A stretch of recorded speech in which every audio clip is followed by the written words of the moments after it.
অসমীয়া যুৱ মঞ্চই ক'ব বিচাৰিছোঁ আৰু সন্দেহ উপজিছে যে এই ইউনিছ তামুলী নামৰ যিজন ব্যক্তি, যিটো এটা বাঘ সেনা বুলি কিবা এটা সংগঠন খুলি লৈছে, তাবত গজা এটা সংগঠন খুলি লৈছে, এই ব্যক্তিজনৰ ওপৰত আমাৰ লগতে সমগ্ৰ অসমৰ এটা সন্দেহ উপজিছে যে তেওঁ সংগোপনে ইছলামিক সংগঠনৰ ঘাটিত পৰিণত কৰিব বিচাৰিছে উজনি অসমৰ লগতে গোটেই অসমখনক।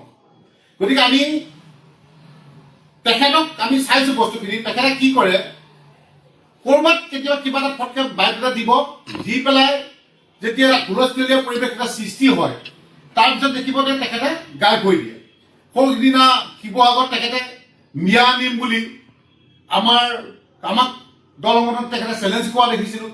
তাৰপিছত যেতিয়া মুখ্যমন্ত্ৰী ডাঙৰীয়াই পদক্ষেপ ল'লে, তাৰপিছত কিন্তু তেখেতে নাইকিয়া হৈ গ'ল। আকৌ এতিয়া টুপুককৈ ক'ৰবাত ওলাইছে, ওলাই পেলাই অসমৰ বিভিন্ন প্ৰান্তত গৈ পেলাই ক'ৰবাত বাইক দি দিয়ে, ক'ৰবাত তেখেতে কিবা প্ৰেছ মিট দি দিয়ে, দি পেলাই কি কয় গোটেই অসমখন ৰক্তাক্ত কৰিব বিচাৰে। গতিকে তেখেতে আমি যিটো মানে ধাৰণা কৰিছোঁ, ইছলামিক সংগঠনৰ লগত তেখেতে জড়িত কেনেবাকৈ আছে নেকি, বা তেখেতে তেওঁৰ পৰিকল্পনা কিবা মানে অসমখনক লৈ আছে নেকি যে ধ্বংস কৰা, কিবা তেনেকুৱা ব্লু প্ৰিণ্ট কৰি থকা নিচিনা আমি সন্দেহ কৰিছোঁ আমাৰ। গতিকে আমি অসম চৰকাৰক সন্মানীয় মুখ্যমন্ত্ৰী ডাঙৰীয়াই এটাই ক'ব বিচাৰিছোঁ যে ইমিডিয়েট তাক গ্ৰেপ্তাৰ কৰিব লাগে, ইমিডিয়েট তেখেতক গ্ৰেপ্তাৰ কৰিব লাগে, গ্ৰেপ্তাৰ কৰি তেখেতক জেলত দিব লাগে। কাৰণ কেলৈ তেখেতে সৌদিনা জেলৰ পৰা ওলাই আহি তেখেতৰ মানে জেলৰ পৰা ওলাই অহাৰ পিছতো তেওঁ মন মগজ কিন্তু তেওঁ এটা বেলেগ পৰিকল্পনা তেখেতে লৈ আছে। কাৰণ কেলৈ বাৰে বাৰে যোৱাকালি দেখিছোঁ আহোম সম্প্ৰদায়ৰ লোকক টাৰ্গেট কৰিছে, তেখেতে নিজে আহোম বুলি ক'বলৈ ধৰিছে।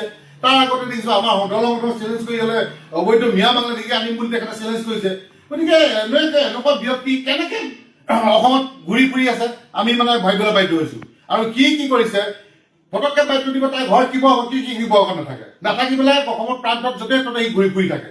গতিকে সকলো অসমবাসী ৰাইজক এটাই কৈছোঁ যে সময় থাকোঁতে কিন্তু আমি উচিত শিক্ষা দিব হৈ গ'ল, নহ'লে কিন্তু এনেধৰণৰ ফটোৱামি কৰা, ভণ্ডামি কৰা নেতা কিন্তু অনাগত দিনত কিন্তু আমাক বহুত জটিলতাত পেলাব। গতিকে আমি এটা কথা মুখ্যমন্ত্ৰীক অনুৰোধ জনাইছোঁ, আহ্বান জনাইছোঁ যে আপুনি পাৰিব, আপুনি নোৱাৰা কাম একো নাই।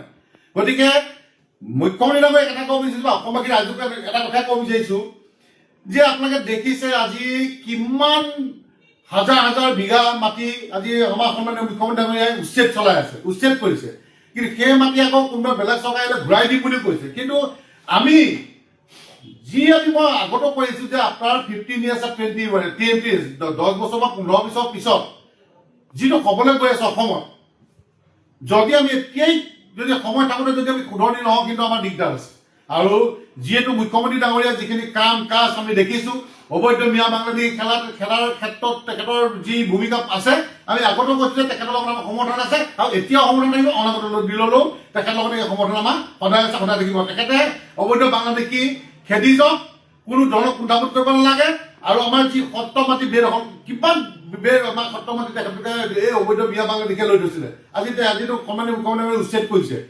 আজি চুৰ মানে হৈ গ'ল বাংলাদেশী, ড্ৰাগছ বেপাৰীত হৈ গ'ল মিয়া বাংলাদেশী, গাড়ী চোৰত মিয়া বাংলাদেশী, গড়ি চোৰত মানে সকলোতে যিমান বেয়া কাম আছে অকল মিয়া বাংলাদেশী। গতিকে এই মিয়া বাংলাদেশীৰ লগত কেতিয়াও কম্প্ৰমাইজ অসমীয়া যুৱকে কৰা নাই আৰু নকৰোঁ। আৰু বিশেষকৈ এই ইউনিছ তামুলী বোলা যিজন ব্যক্তি, ই অসমখন চলাবলৈ বিচাৰিছে, ইছলামিক এটা সংগঠন তাপত কৰিবলৈ গৈ আছে। গতিকে ইয়াৰ ওপৰত বিহিত ব্যৱস্থা ল'বলৈ আমি সন্মানীয় মুখ্যমন্ত্ৰী ডাঙৰীয়াক আহ্বান জনাইছোঁ।